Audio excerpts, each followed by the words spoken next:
Agora são 7h23, de volta com Folha no Ar, primeira edição, e aqui no programa de hoje temos o prazer de receber duas autoridades importantes aqui da região, os deputados estaduais Chico Machado e Rodrigo Bacelar. Eu vou dar bom dia pela ordem alfabética, porque aí eu me isento de qualquer, né, julgamento aí. Ô Chico. Pelo mais velho, por favor. Pelo mais velho? Pelo mais velho. Vai, Rodrigo, aí você me quebra também. Vamos lá então. Ô Chico Machado, bom dia. É um prazer, seja bem-vindo. Muito obrigado mais uma vez pela presença aqui do senhor no Folha no Ar, primeira edição. Prazer todo meu. Eu quero agradecer mais essa oportunidade de estar falando com os amigos aí desse programa, o Arnaldo Neto, o meu querido amigo Rodrigo Bacelar, que apesar de não parecer em 50 anos, graças a Deus, muito bem vividos, mas eu quero dizer que é uma satisfação de estar junto com vocês aí, participando desse programa tão importante para a nossa região e para todo o estado. Obrigado. Ô Rodrigo Bacelar, que prazer mais uma vez poder recebê-lo aqui. Não é a mesma coisa que receber no estúdio, né? Claro, serve para os dois convidados, aliás, serve para todos os convidados, esse distanciamento aí, né, que foi imposta pela pandemia do coronavírus, né, estraga esse prazer, às vezes, de a gente poder rever um amigo. Seja bem-vindo ao Folha no Ar mais uma vez, Rodrigo. Bom dia. Bom dia. Meu companheiro Claudinho Nogueira, bom dia, Arnaldo Neto, bom dia esse irmão aí que a política me deu, deputado Chico Machado, todos os ouvintes da Folha no Ar, a Luizinho que deve estar chegando daqui a pouco, enfim, a todos os ouvintes aí, um prazer mais uma vez estar aqui para a gente abrilhantar essa manhã de sexta-feira, né, Arnaldo? Isso aí. Vamos começar então na ordem inversa que o Nogueira chamou aí, mas é porque eu achei, vamos fazer a cronologia aqui. Eu queria ouvir do Rodrigo primeiro a questão do relatório. Vamos pontuar aqui o andamento. Nós tivemos a instalação da comissão, o Chico eleito presidente, o Rodrigo relator, e esse relatório foi votado na semana passada pela comissão e depois apreciado na quarta-feira pelo plenário aí da Alerj. Rodrigo, os principais pontos, de maneira bem resumida para a gente, os principais pontos desse relatório que levaram aí à aprovação do pedido de impeachment e consequente afastamento do governador Whitson. Arnaldo, bela pergunta. Na verdade, o relatório é consubstanciado em 77 páginas, mas o essencial e aquilo que a gente poderia trabalhar diante a farta documentação que a gente tinha, eu entendo que 3 pontos foram os principais ali. O primeiro de todos, e mais cristalino, em minha opinião, foi a questão da reclassificação da Unir Saúde.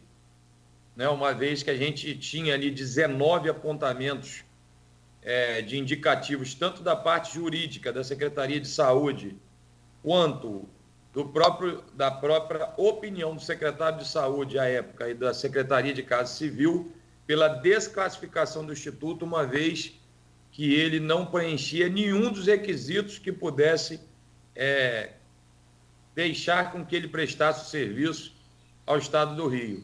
Não obstante, mesmo desclassificado, a Unir recebeu quase 30 milhões de reais por parte do Estado e, passo seguinte, foi reabilitada por um juízo de valor de próprio punho do excelentíssimo senhor governador Wilson Witzel, que entendeu, aplicando conveniência e oportunidade, que o interesse público estaria acima e reabilitou a Unir. Então, eu acredito que esse é, sim, o principal motivo ali daquele relatório, mas também tivemos a questão do Iabas, que eu acho que é fato público e notório para toda a população, que foi aquela contratação aqui, lembrando, de 1.400 leitos dos hospitais de campanha e que aqui na nossa cidade, melhor do que ninguém, a gente viu que não passou de um elefante branco. E colocaram ali em frente o shopping só para enfeitar aquele negócio grande, espetaculoso, mas que não atendeu nem uma catapora ali na porta. Então, isso foi uma coisa que assolou e assustou muito a população, Só tivemos, de todos os hospitais que foram anunciados, 2 funcionando, assim mesmo de maneira reduzida. E, por fim, a questão dos honorários que envolviam a primeira-dama do Estado. No mais, o resto a gente só pincelou porque fazia parte da denúncia, mas não pudemos nos aprofundar, uma vez que o outro elemento importante da peça seria o inquérito 1338, que corre junto ao Superior Tribunal de Justiça, mas que não nos foi franqueado à comissão os seus documentos, uma vez que se encontra ainda alguma parte em sigilo em segredo de justiça. Mas, assim, o principal conteúdo de materialidade e indício que fez escrever no sentido da continuidade do processo é mais ou menos esse resumo que agora eu passo a explicar.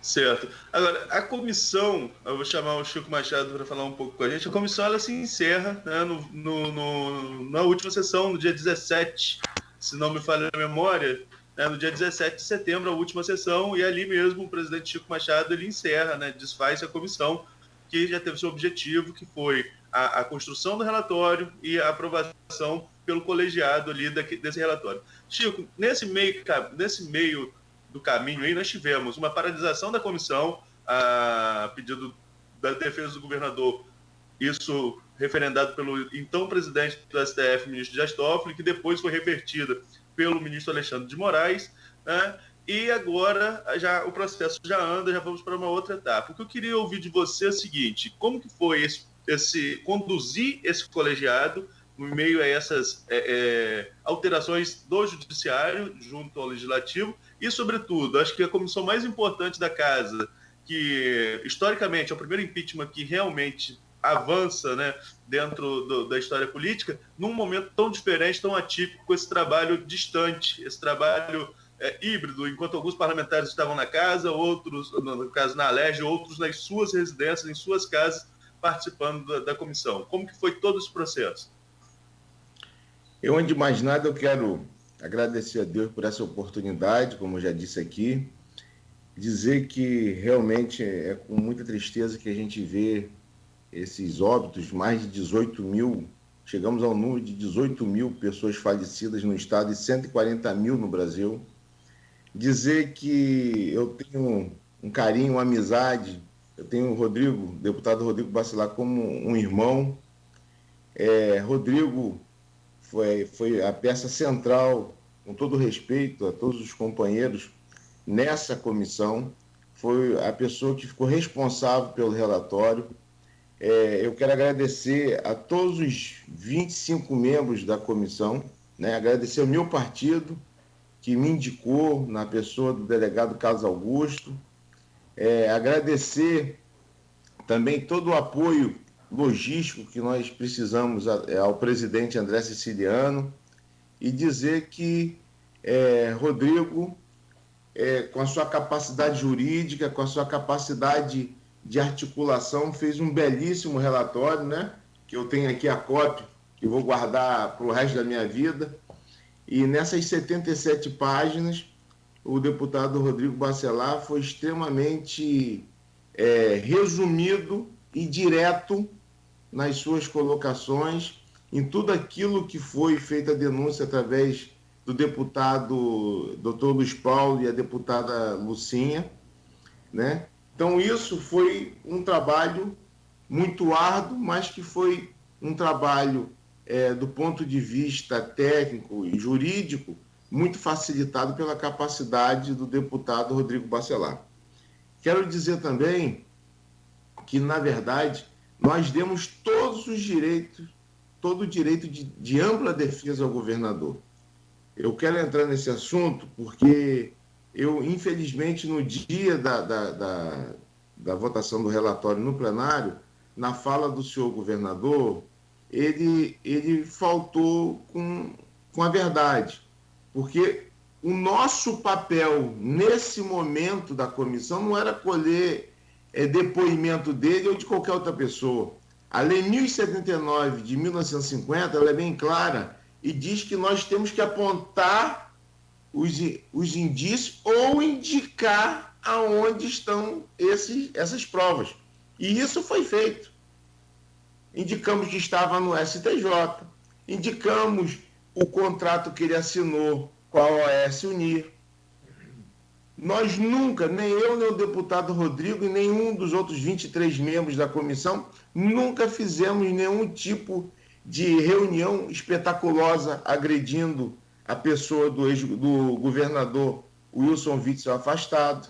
Eu aqui, na outra vez que eu participei desse programa, deixei claro que a questão do TEPOR, do novo terminal portuário aqui do município de Macaé, que vai beneficiar toda a nossa região e também o estado do Rio de Janeiro e o Brasil, ele foi peça fundamental para que isso acontecesse. Jamais nego isso, mas isso não era passaporte para fazer o que ele quisesse. Ele não podia, de forma nenhuma, só fazendo uma correção, deputado Rodrigo, foram 20 processos de improbidade, sendo que um já tinha transitado julgado e não poderia contratar com o Estado. De novembro do ano passado, 2019, a março desse ano, como falou o deputado Rodrigo, foram quase 30 milhões pagos por esse despacho, que teve o parecer contrário até do ex-secretário de Saúde, doutor Edmar, teve parecer contrário da Procuradoria-Geral do Estado e ele falou, e falou na coletiva quando ele foi afastado, e falou no dia do plenário, que ele ali se vestiu novamente como juiz e deu aquele despacho. Só que ele não era mais juiz. Ele era governador do estado e ele incorreu no crime de improbidade administrativa quando ele fez aquilo. Então, e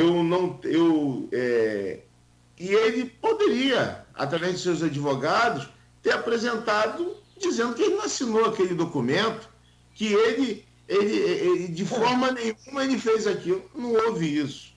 Então, dizer também aqui, nessa oportunidade, que nunca houve nenhum tipo de interferência do presidente da LERJ, o deputado André Siciliano, sempre se comportou de forma a não influenciar em nada as decisões da comissão, né? E o deputado Rodrigo Bacelar, que foi brilhante nas suas colocações. Agradecer mais uma vez, a todos os membros, que tanto eu quanto o deputado Rodrigo Bacelar fomos eleitos por unanimidade da comissão, né? Do PSL ao PSOL, nós tivemos os votos, né? E eu quero aqui também agradecer a essa parceria que eu e o deputado Rodrigo Bacelar estamos fazendo em prol da nossa região. Não só nós, como também o deputado Jair Bittencourt, o Bruno Dauari, o Elbert, o nosso saudoso amigo Gil Viana, que infelizmente não se encontra mais entre nós, e o nosso guerreiro João Peixoto, que está lutando pela vida, e nós oramos todos os dias para sua pronta recuperação, porque ele, com aquele jeito humilde dele, tem muita sabedoria, tem muita experiência de vida, e nisso eu tenho um carinho imenso por seu João, e dizer que essa união nossa, da nossa região, é de fundamental importância.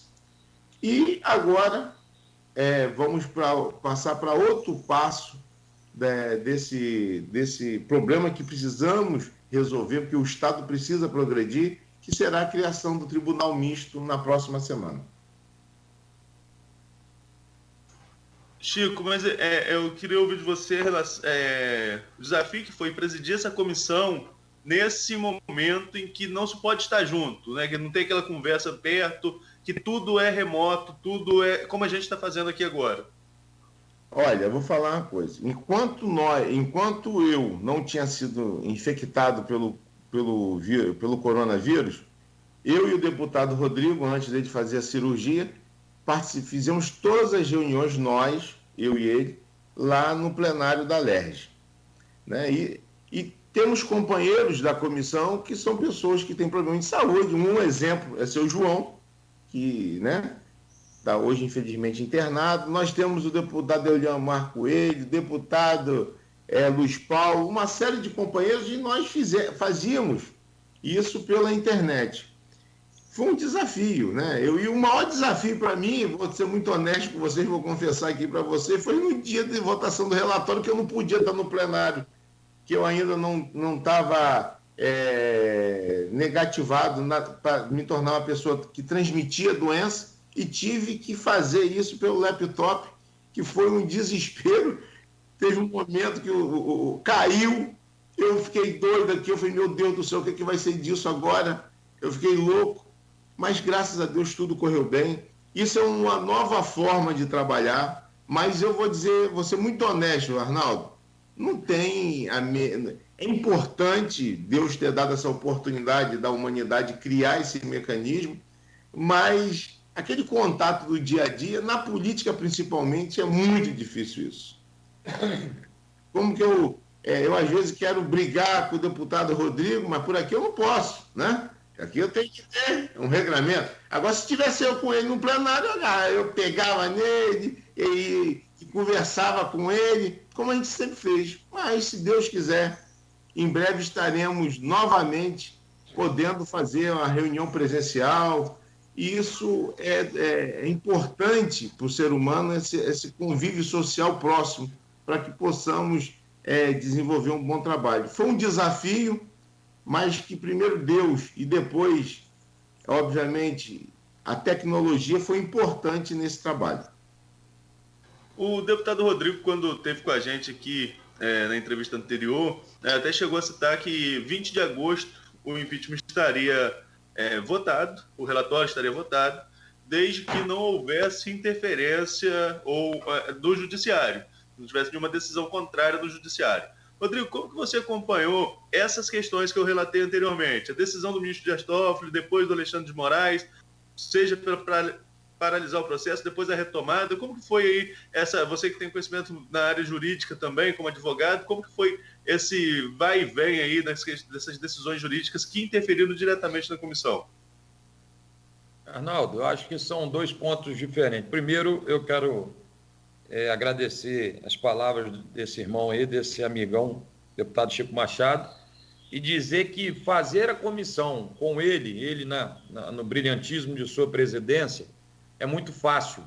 É muito bom quando a gente trabalha ao lado, e principalmente numa comissão de tamanha importância, de um amigo isento, de um amigo que, com simples olhar, já entende o que a gente quer falar, né? E isso fez com que a comissão tivesse um desenrolar melhor, porque, além disso tudo, o Chico é um companheiro muito humilde. Então, Chico, naquele momento que a gente assume a comissão, me concede que eu conduzisse essa parte jurídica e ele tocasse a parte administrativa do dia a dia da comissão. Então, fez com que a gente avançasse de uma maneira muito brilhante e, graças a Deus, arrancando elogios de todos os demais colegas que nos confiaram essa capacidade de conduzir o processo. Então, quero começar por essa parte, porque qualquer questionamento jurídico que tinha, o presidente Chico Machado imediatamente passava para as minhas mãos para que eu conduzisse junto também aqui, não posso deixar de registrar, com os dois procuradores da casa, doutor Sérgio Pimentel, um grande professor, doutor Rodrigo Lopes. Então, e esse segundo plano, Arnaldo, como você bem ponderou, é natural. O governador tem uma bancada enorme de grandes advogados, brilhantes advogados renomados, né, que exercem a advocacia com brilhantismo. Então, era natural, e a gente já sabia que durante todo o tempo seríamos interpelados judicialmente, foi o que aconteceu. E quando o ministro Dias Toffoli acatou certa parte do pedido de defesa, a gente achou por bem imediatamente, e o deputado Chico Machado concordou comigo, colocamos para apreciação diante a comissão, de que deveríamos paralisar, né? Até porque tinha naquele momento a ordem judicial, não poderíamos nem enfrentá-la, e oportunizar ainda mais aquilo que ele falou que a gente não deu, que era o direito amplo de defesa e contraditório, que foi dado, mas logo quase 30 dias após, o ministro Alexandre de Moraes, que ficou o prevento para o caso, uma vez que o ministro Fux se deu por impedido, assumiu o caso e entendeu aquilo que a gente sempre defendeu diante da opinião pública, que todo direito de ampla defesa contraditório foi oportunizado ao governador desde o início da formação da comissão. Eu não tenho a mínima dúvida disso.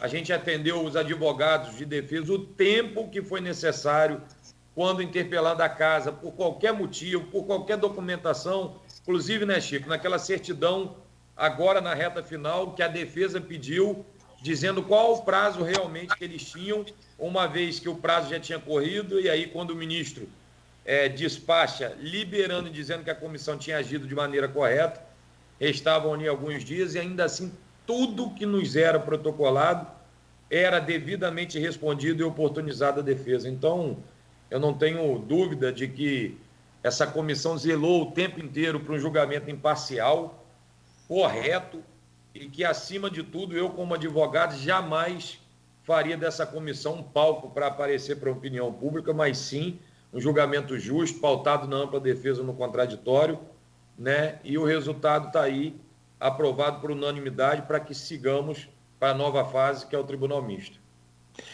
Arnaldo, Cláudio.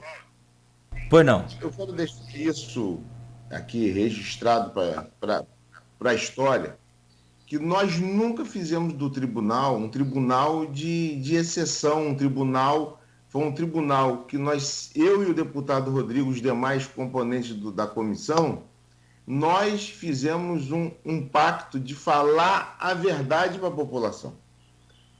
Nesse momento dessa comissão, não cabia depoimento do senhor governador e de quem quer que seja. O próximo passo, sim, lá no Tribunal Misto, com os 5 deputados e os 5 desembargadores e o tribunal presidido pelo doutor Cláudio, por isso que o prazo lá são de 180 dias. Estou certo, deputado Rodrigo?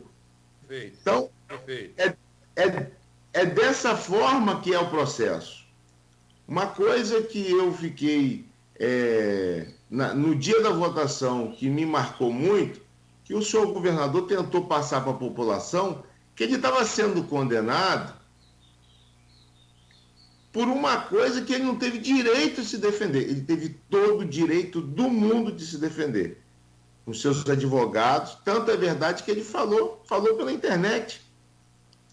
Pôde falar, sim. Ele podia falar naquele dia, naquele processo. Até porque nós admitimos a culpa dele, foi votada a admissibilidade da acusação contra ele, e ele agora, lá no Tribunal Misto, ele vai poder se pronunciar, vai poder fazer depoimento. Estou certo, deputado Rodrigo?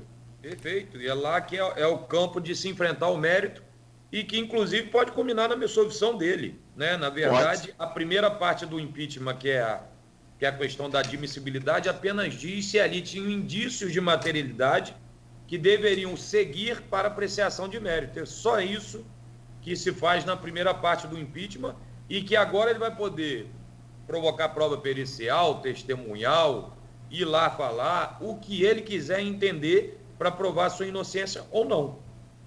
Só uma questão, se vocês me permitem. Só uma coisa. O Wilson Witzel brigando aí, justamente, discutindo com vocês sobre a possibilidade dele falar em todos os momentos. Ontem ele teve a oportunidade de falar, como o senhor disse, Chico. Por uma hora. Por uma hora. E pelo que eu entendi, aí é uma avaliação minha, me perdoe se eu estou errado, mas pelo que eu entendi, ele acabou se complicando mais ainda no que diz respeito à relação dele com vocês, deputados. Se houvesse alguma chance de tentar uma conversa, uma possibilidade de sentar e entender o que aconteceu com ele, ouvir de parte dele melhor, mais calmo, isso ele deve ter perdido ontem, porque ele acusou vocês de omissão, acusou vocês de uma série de coisas também no discurso dele. Ou seja, a fala dele só prejudicou ele. Ou estou errado? Chico, me permite... Lógico. Ô, Claudinho, você foi brilhante na sua colocação. Eu queria pedir até para falar aí na frente do nosso companheiro Chico, porque ele teve uma hora para fazer a sustentação. Ele não falou uma linha sequer das 77 páginas do relatório. Ele só atacou o parlamento, né? E não falou uma linha sequer do relatório. E aqui eu quero abrir aspas para falar numa parte política. Até então eu me abstive, por respeito e ética, para aquele momento eu tinha que tratar da parte jurídica, para dizer que ele só atacou, né, porque foi isso que ele fez ao longo de 1 ano e 6 meses de governo. A prepotência dele, entendeu? Fez com que ele chegasse ao ponto que ele chegou. A verdade, o bem da verdade é essa. Quando ele diz que a casa, quando ele diz que o nosso amigo presidente André Siciliano, de certa forma, se omitiu, porque não foi lá ver OS, não foi ver isso ou aquilo, é mentira. Mentira. Dizer que a porta do Palácio Guanabara estava aberta é mentira, porque deputado não tinha o direito de ir lá. Deputado mal ia onde era convidado, até porque eu vou na casa dos outros quando sou convidado. Eu não sou cara de pau de ficar batendo na porta de ninguém, não gosto de ficar pedindo nada a ninguém, eu gosto de somar. Eu acho que o papel do parlamento, além de fiscalizar o poder executivo, é contribuir. Contribuir de que forma? Trabalhando, aconselhando, né? Porque o governador ele não tem noção do que acontece, por exemplo, em Natividade, em Macuco, em Sumidouro. Então, nós parlamentares que somos de cada região é que conseguimos levar elementos para ele para dizer, por exemplo, a saúde em Campos não está bacana.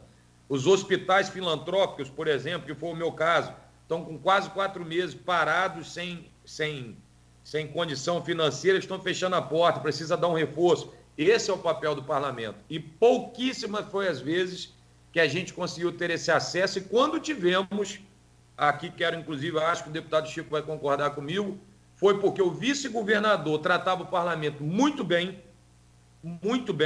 estava sempre solícito em ligar, o que a gente pode fazer, passa aqui, vamos conversar, como é que está o interior, como é que está isso e aquilo, e o então secretário da Casa Civil, André Moura, que a gente sabe que é um cracaço no trato político, porque eu acho que ele tem esse dom, ele sabe lidar com isso bem. Então, assim, as poucas vezes que a gente conseguiu ter acesso ao Palácio foi para isso. Inclusive, aqui concluindo, Arnaldo, para deixar nosso companheiro Chico falar, quando da instalação dos hospitais de campanha, que logo teve aquela primeira denúncia de superfaturamento, eu corri à Casa Civil, me recordo como se fosse hoje, para despachar alguma coisa, que aqui não vou, né, rememorar, e dei um conselho ao secretário de Casa Civil e ao vice-governador que levasse ao governador, uma vez que ele tinha aquela pomposidade dele que era difícil nos receber, e falei, olha, tanto Campos quanto diversos outros municípios do interior tem muita unidade de quartos, de UTIs,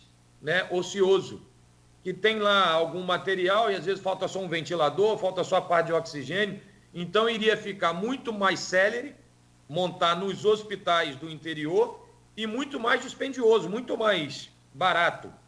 Então eu falei, desiste desse hospital, você já está dando confusão, está com indicativo de superfaturamento, e pega o que a gente tem de estrutura e leva para esses hospitais, né, que auxiliam aqui a administração pública, porque vai ser mais rápido e mais barato. E nem assim fomos ouvidos. Então, é falácia do governador. O ex-secretário André Moura é testemunha disso. Falávamos disso há 20 dias atrás, né? E me foi informado, inclusive, Rodrigo, o recado foi dado, mas não tinha jeito, era o que ele queria, ponto final. Então, assim, estou só fazendo uma defesa, porque aqui a gente tem que falar a verdade. Quando a gente está errado, a gente tem que abaixar a cabeça e saber apanhar. Mas aqui, no caso em tela, os companheiros, nenhum dos deputados estão errados. Foram falados, foram inúmeras e tantas outras tentativas de ter um diálogo com a casa, mas, infelizmente, aquele governo tudo se pautava ao que pastor Everaldo queria, Lucas Tristão e o governador do estado. Eu quero fazer uma colocação nesse sentido, que, infelizmente, né, hoje a gente já pode falar, porque já houve a votação, e eu sempre prezei em não falar nada para não ficar comprometido o nosso trabalho, mas é uma injustiça, é uma falta com a verdade quando o governador diz que a casa foi omissa. A Assembleia Legislativa do Estado do Rio de Janeiro, sob a presidência do presidente André Siciliano, economizamos mais de R$1 bilhão. Se hoje temos mais aí policiais, foi com o orçamento da Assembleia. Se nós temos serviços essenciais funcionando hoje, foi através do trabalho brilhante do presidente André Siciliano, os demais componentes da casa, os outros 69 deputados. Chico, sempre... os números comprovam, né? Só para te complementar, fomos o parlamento de todo o Brasil que mais produziu nesse ano de pandemia. Só para complementar a sua... Primeiro parlamento estadual a implantar o serviço remoto, o trabalho remoto. O presidente André Siciliano trabalhou desde o dia 1º de janeiro de 2019, fazendo uma grande aliança, não para qualquer governador que esteja no cargo, e nem para os deputados, mas pelo povo do estado do Rio de Janeiro. E aí a gente ouvi falar que a Assembleia foi omissa. Não é verdade. Tanto não foi omissa que aceitou a denúncia feita pelo doutor Luiz Paulo e pela deputada Lucinha, porque lá atrás, e aqui eu quero fazer um registro histórico, o primeiro deputado que falou sobre essa questão lá no início desses hospitais de campanha foi o deputado doutor Serginho. Pelo menos comigo foi o deputado doutor Serginho. Já falei para ele, deputado, não pode, isso não tem que... Chico, vou te enviar para o teu gabinete. E lá tinha 25 milhões para jardinagem de hospital, 35 milhões para contratação de pessoal de administrativo. Meu Deus. Aí foi dali que foi um estopim para tudo isso. E como que o parlamento foi omisso? Tanto não foi omisso que resultou num relatório de 77 páginas, e volto a dizer que feito de forma brilhante pelo deputado Rodrigo Bacelar, e que resultou na admissibilidade para que o processo desse prosseguimento, que agora vai para a fase do julgamento, do mérito das acusações. Agora, naquele dia, o governador, como bem falou aqui o deputado Rodrigo Bacelar, ele não falou uma vez sequer, e eu observei durante 1 hora o discurso dele, o nome do interlocutor dele, político, que era o ex-secretário Lucas Tristão, que falava a todo momento que deputado se comprava com bala Juquinha, que falava que o parlamento não servia, não tinha que dar satisfação ao parlamento. Nós nunca nos baseamos nisso pela governabilidade, não do governador Wilson Witzel, mas pelo bem do estado do Rio de Janeiro. E naquele momento ele foi convocado lá, porque ainda falou que tinha dossiês contra os deputados. Nem assim. Só quando o deputado Luiz Paulo e a deputada Lucinha apresentaram elementos fortes e verídicos do que estava acontecendo, que aí nós partimos para essa investigação. Até porque nós temos que prezar pela governabilidade do Estado. O Estado do Rio de Janeiro vem de traumas políticos e financeiros ao longo desses mais de 20 anos aí, e precisamos ter essa união. Não em nome de alguém que esteja fulano, em nome da figura institucional do cargo de governador, seja ele quem seja o governador, porque o que está em jogo é a vida de mais de 16 milhões de pessoas. Nós, deputados, temos que ter essa responsabilidade, e eu tenho a consciência tranquila, Arnaldo e Cláudio, e o deputado Rodrigo Bacelar, que a gente veio fazendo esse trabalho esse tempo todo. Tem a consciência tranquila que nós não fizemos nenhum tipo de arbítrio contra o senhor governador. Comigo, e eu volto a dizer isso, comigo eu sempre tive uma relação, porque o assunto que eu sempre levei para ele foi a questão do TEPOR, do novo terminal portuário de Macaé, que ele foi realmente muito importante. Então, era o meu assunto durante 1 ano e meio, que era mais, na minha opinião, era um assunto que muito importante para nosso estado, para nossa região, para o país, então ele agiu de forma extremamente correta. Mas eu era exceção, porque a relação com os demais companheiros, principalmente esse ex-secretário Lucas Tristão, era uma relação horrorosa. E eu vou relatar outra coisa aqui, que eu sou testemunho. O líder do governo, na época, o deputado Márcio Pacheco, estávamos em uma votação importante para o estado do Rio de Janeiro, importante, porque todas as votações são conversadas, são dialogadas para que possamos chegar no entendimento. Essa é a forma que o presidente André Siciliano conduz aquela casa.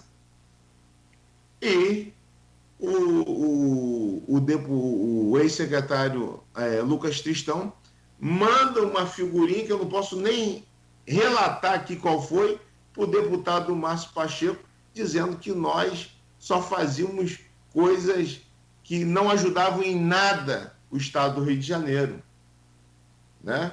Então, era esse o procedimento, era essa a relação com o ex-secretário Lucas Tristão, que era o porta-voz do senhor governador. Ele expressava o pensamento do governador para os demais deputados. Então, eu tenho a consciência tranquila que fizemos um trabalho correto, isento, porque nos baseamos não nessas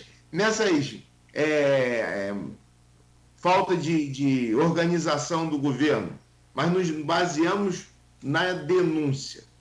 Eu duvido que alguém possa contestar o que está escrito aqui. Os números, valores, assinatura do contrato com a Unir, que só foi desabilitada, que só foi desqualificada novamente pelo seu governador depois da Operação Favorito. Isso ele não falou. Isso ele não explicou à população. Então, o que nós temos é a consciência tranquila. Os 70 deputados, 69, porque o seu João, infelizmente, estava internado, os 69 deputados que participaram virtualmente ou presencialmente, temos a consciência tranquila que fizemos o que a lei mandava em defesa do povo do estado do Rio de Janeiro. Nogueira, são 8 horas agora, a gente já vai ao nosso intervalo e o Rodrigo e o Chico até anteciparam algo que eu queria falar com eles. Nós os entrevistamos enquanto membros da comissão, a comissão ainda instalada, e todos dois, por questões de ética, de condução do trabalho, evitavam falar da questão política.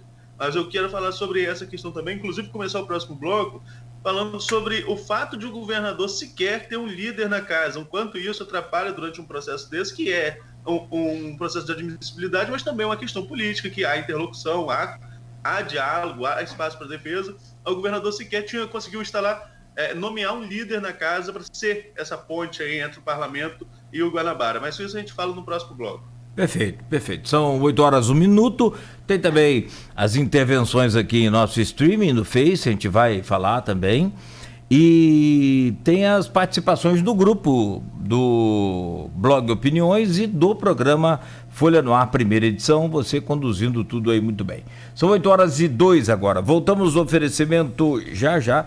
Voltaremos no oferecimento dos laboratórios Plínio Bacelar e Clínica Proteus. Quando se pensa em exames laboratoriais,